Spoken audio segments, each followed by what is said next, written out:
Welcome to Truth Report. I'm Alex Truth, and tonight we are covering stories that the mainstream press is either burying or deliberately misframing.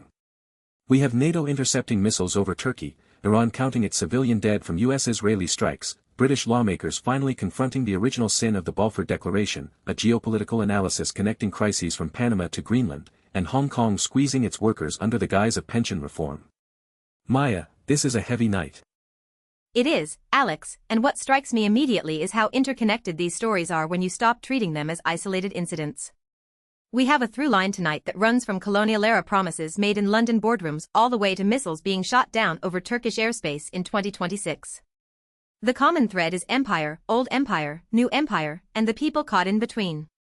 Let's start where the bombs are falling right now. Let's go straight to Iran.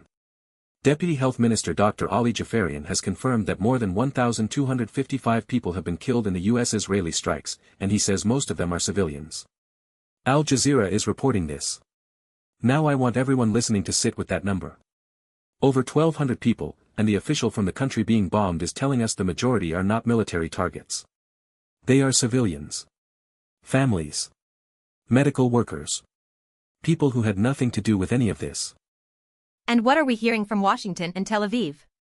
We're hearing about precision strikes and degrading Iran's nuclear capability. That's the language of sanitization, Alex.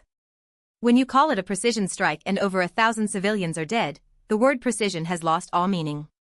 What Dr. Jafarian is describing is not a targeted military operation. It is a bombardment with a public relations budget. The framing in Western media has been almost exclusively about Iran's nuclear program, not about the people dying. That's the key point.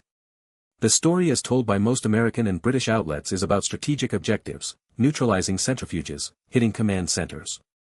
But when you actually look at the casualty figures coming out of Tehran, you see a very different picture.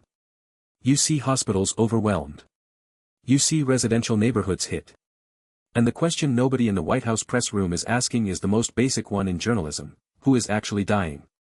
Because if most of the dead are civilians, then what we are witnessing is not defense. It is collective punishment. And this connects directly to our next story, because while Iran counts its dead, NATO air defenses just intercepted a missile over Turkish airspace. Middle East Eye is reporting that Turkey confirmed NATO defense systems engaged the threat. Now, Turkey is a NATO member, so this is the alliance's own infrastructure activating inside the territory of a member state. Think about what that means. The war has not stayed contained.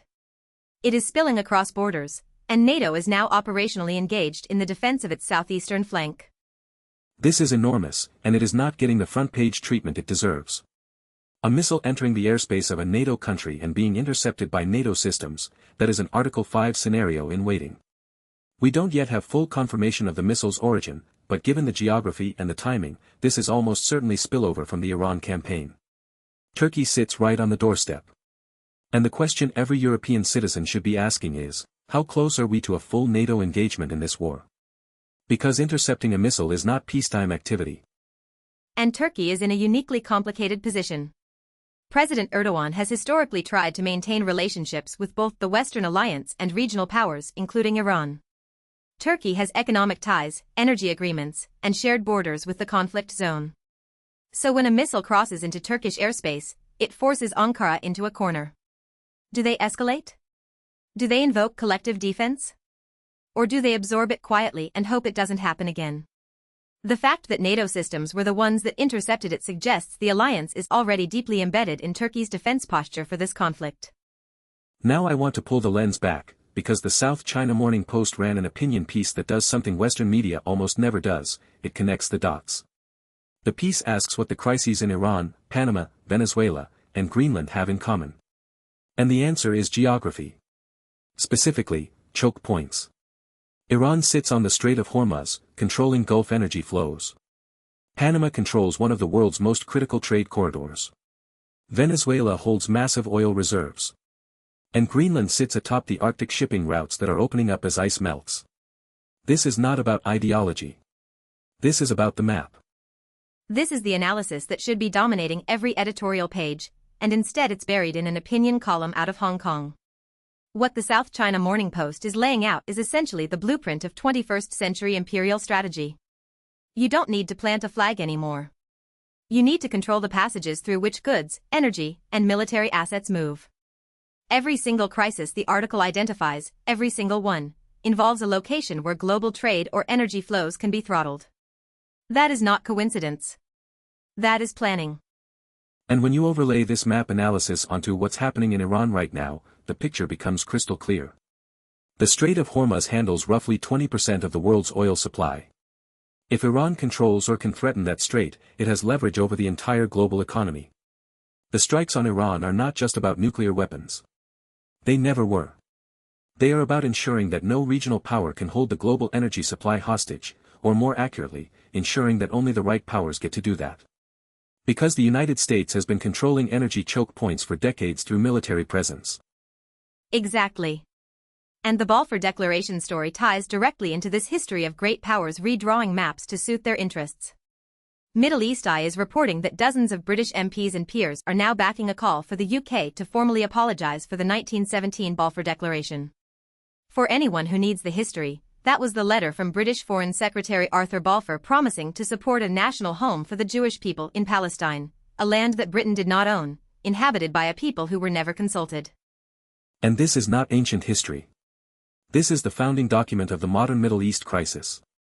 When Britain made that promise in 1917, it was carving up someone else's homeland as a geopolitical chess move during World War I. The Arab population of Palestine at the time was over 90%. They were not asked. They were not considered. And the reverberations of that single letter have produced a century of displacement, occupation, and war. The fact that British lawmakers are only now calling for an apology, in 2026, tells you everything about how slowly the machinery of accountability moves. And let's be honest about what an apology would actually mean. It would be an acknowledgement by the British government that the foundational act of the Israel-Palestine conflict was a colonial imposition. That is politically radioactive.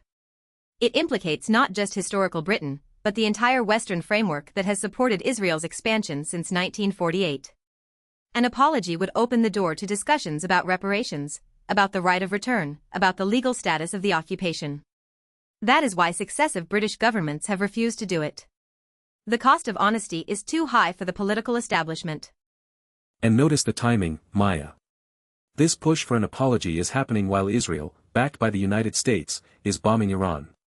While Palestinian territories remain under blockade and occupation. While the International Court of Justice has weighed in on the legality of the occupation. British MPs are looking at the carnage in the region and tracing it back to that letter. And they should, because you cannot understand what is happening in Iran or Gaza or Lebanon or Syria in 2026 without understanding what happened in that British Foreign Office in 1917. The roots of this war are colonial. And this brings us back to the South China Morning Post's framework. The Balfour Declaration was itself an exercise in choke point strategy. Palestine sits at the crossroads of Africa, Asia, and Europe. It borders the Suez Canal, one of the most critical waterways on Earth. Britain didn't promise that territory out of idealism. It did it because controlling that land meant controlling the gateway between the Mediterranean and the Indian Ocean. The same logic that drove Balfour is driving the current strikes on Iran. Control the geography, control the flow of resources, control the world. Now let's shift to Hong Kong, because the pattern of powerful institutions squeezing ordinary people is not limited to military operations. The South China Morning Post reports that Hong Kong's Mandatory Provident Fund Schemes Authority is reviewing proposals to increase MPF contributions for higher-paid workers by up to 33%. On the surface, this sounds like a pension reform story. But look deeper. Lawmakers and human resources experts are warning that this increase could worsen business pressures and hurt the jobs market. This is a story about who bears the cost of economic security. The MPF system in Hong Kong has been criticized for years: high fees, low returns, and a structure that benefits fund managers far more than the workers whose money it supposedly protects. Now the regulator wants to raise contributions, and the argument is that it's necessary to meet statutory requirements and reflect rising salaries. But here's the problem: if businesses pass those costs on, and they will, it's workers who get squeezed. Either through reduced hiring, slower wage growth, or direct job cuts. And a labor representative quoted in the piece is actually pushing for even bolder increases, arguing that the current contribution cap hasn't kept pace with inflation or salary growth. So you have this tension between making the pension system functional and not crushing the workforce in the process. But what nobody is talking about is the third option: reforming the fee structure that lets fund managers skim off the top. The MPF system charges some of the highest management fees in the world relative to its returns. Workers are being told to pay more into a system that is structurally designed to benefit intermediaries. And this connects to the broader global pattern we're discussing tonight, Alex. Whether it's colonial powers redrawing borders, military alliances intercepting missiles, or pension regulators increasing mandatory deductions, the question is always the same: who is making the decisions, who benefits from those decisions, and who pays the cost? In every story we've covered tonight, the costs are being borne by ordinary people, Iranian civilians, Palestinian families displaced by a century-old colonial promise, Hong Kong workers watching their take-home pay shrink, and Turkish citizens living under the flight path of intercepted missiles. Let's go back to the Iran strikes for a moment, because I want to make sure we're not glossing over the scale of what's being reported. 1,255 dead. Dr. Jafarian says most are civilians. Now, in any other context, if a country reported that kind of civilian death toll from foreign military strikes, it would be treated as a humanitarian catastrophe. There would be emergency UN sessions. There would be calls for ceasefire. But because the strikes are being carried out by the United States and Israel, the coverage has been framed almost entirely around strategic objectives and Iranian nuclear capability. The double standard is so embedded in Western media that most audiences don't even notice it anymore. When Russian strikes kill civilians in Ukraine, it's called a war crime, and it is. But when US-Israeli strikes kill civilians in Iran, it's called a military operation with unfortunate collateral damage. The language itself is a weapon. Collateral damage is a term designed to make you stop asking questions. It transforms human beings into statistical noise. Dr. Jafarian is standing in front of cameras trying to make the world see these people as people, and most Western outlets are leading with centrifuge counts. And the NATO missile interception over Turkey adds another dimension to this. Because if the war expands, if Turkey invokes Article 5, if NATO is drawn in further, the civilian death toll will not be measured in hundreds. It will be measured in tens of thousands. We are watching the potential escalation points form in real time. A missile in Turkish airspace today. What happens when one gets through? What happens when it hits a Turkish city? The trajectory we are on is not toward peace. It is toward a wider regional war that could pull in the entire NATO alliance. And that is precisely the scenario that the choke point analysis from the South China Morning Post helps us understand. If this war expands to close the Strait of Hormuz, which Iran has threatened repeatedly, the economic consequences hit every country on Earth. Oil prices spike. Supply chains collapse. The same global economy that Hong Kong workers are being asked to sacrifice more of their wages to is the economy that could be shattered by escalation in the Gulf. These stories are not separate. They are chapters in the same book, and the book is about who controls global resources and who suffers when that control is contested. Let's talk about what the mainstream media is not telling you about the Balfour apology push. The fact that dozens of MPs and peers are backing this call is significant not because an apology is likely, it isn't, not under the current government, but because it represents a crack in the consensus. For decades, British politics has treated the Israel-Palestine issue as untouchable. You could not criticize Israel's founding narrative without being accused of anti-Semitism. These MPs are doing something that would have been career-ending 10 years ago. The Overton window is shifting, and that terrifies the establishment. And it should terrify them, because once you acknowledge that the Balfour Declaration was a colonial act, once that becomes the accepted framing, then the entire legal and moral architecture that supports the current situation crumbles. If Britain's promise was illegitimate, then the mandate was illegitimate. If the mandate was illegitimate, then the partition was illegitimate. And if the partition was illegitimate, then the displacement of hundreds of thousands of Palestinians was not a tragic side effect of state building. It was a crime. That is the domino chain that an apology sets in motion, and every government since 1917 has known it. Now I want to connect this back to the current military strikes on Iran, because the justification being used, preventing nuclear proliferation, has a history that also traces back to colonial-era decisions. The Non-Proliferation Treaty, the nuclear framework, the entire architecture of who gets to have weapons and who doesn't, was designed by the powers that already had them. Israel has nuclear weapons and has never signed the NPT. Iran signed it and is being bombed for allegedly pursuing what Israel already possesses. The rules-based international order only applies to some nations. That hypocrisy is the engine of instability in the Middle East. You cannot bomb a country for pursuing weapons that its neighbor already has, refuse to acknowledge that neighbor's arsenal, and then claim you are defending international law. It does not hold up to 5 minutes of scrutiny, and the rest of the world sees it clearly. The Global South, the nations represented in the UN General Assembly who vote overwhelmingly for Palestinian rights, who call for nuclear disarmament across the board, they see a system where the rules protect the powerful and punish everyone else. And that perception drives the crises in every location that South China Morning Post piece identifies. Panama pushes back against American influence over the canal. Venezuela resists economic warfare over its oil reserves. Greenland's population questions why their homeland is a bargaining chip between Washington and Copenhagen. These are not random flashpoints. They are the predictable result of a global system where a handful of nations claim the right to control the world's resources and waterways, and the people who actually live in those places have no say. Let me bring this back to Turkey for a moment, because Turkey's position exposes another fault line. Here's a NATO member whose airspace was just violated by a missile likely connected to a war that NATO partners are prosecuting. Turkey didn't start this conflict. Turkey didn't ask for missiles flying over its territory. But because of its geography and its alliance commitments, it is now absorbing the consequences of decisions made in Washington and Tel Aviv. And the Turkish people, the civilians living in border regions, they have no more say in this than the Iranian civilians being killed by strikes. That's the common thread across every story tonight. Ordinary people absorbing the costs of decisions made by powerful institutions. Iranian families burying their dead. Turkish citizens living under missile trajectories. Palestinian generations displaced by a colonial letter. Hong Kong workers paying more into a pension system that enriches fund managers.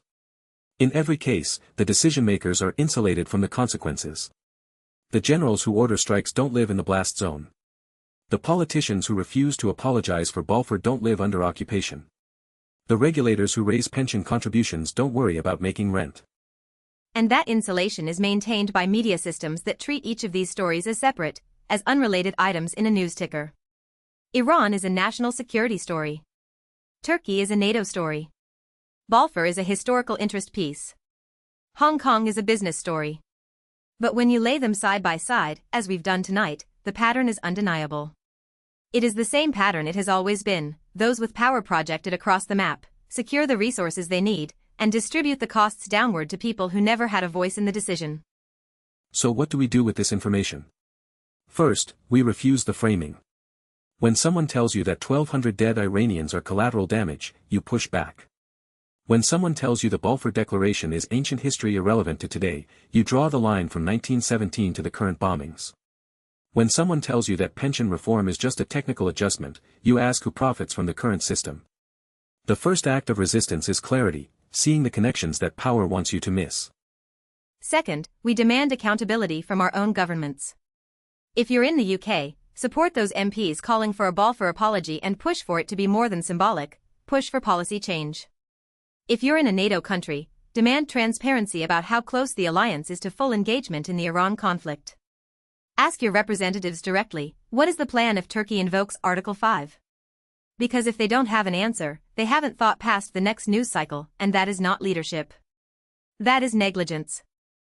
Third, follow the geography. Every major conflict and every major economic squeeze can be traced to a map. Who controls the strait, the canal, the pipeline, the shipping lane? The South China Morning Post gave us that framework tonight, and it is the most important analytical lens you can apply to world events. When you hear about a crisis in any part of the world, your first question should not be, what is the ideology? It should be, what is the resource, and who wants control of it? That question will tell you more than 1,000 press briefings. And finally, support independent journalism. The stories we covered tonight came from Middle East Eye, Al Jazeera, and the South China Morning Post, outlets that operate outside the American and British media consensus. They are covering what CNN and the BBC won't, or covering it with the context and honesty that Western outlets strip away. Truth Report exists because we believe you deserve the full picture. Share these stories. Talk about them. Refuse to let the conversation be controlled by those who benefit from your silence. That's our show. I'm Alex Truth. The war is not just in Iran. It's in the language used to describe it, in the history they refuse to teach, in the pensions they skim, and in the maps they redraw without asking. Stay sharp.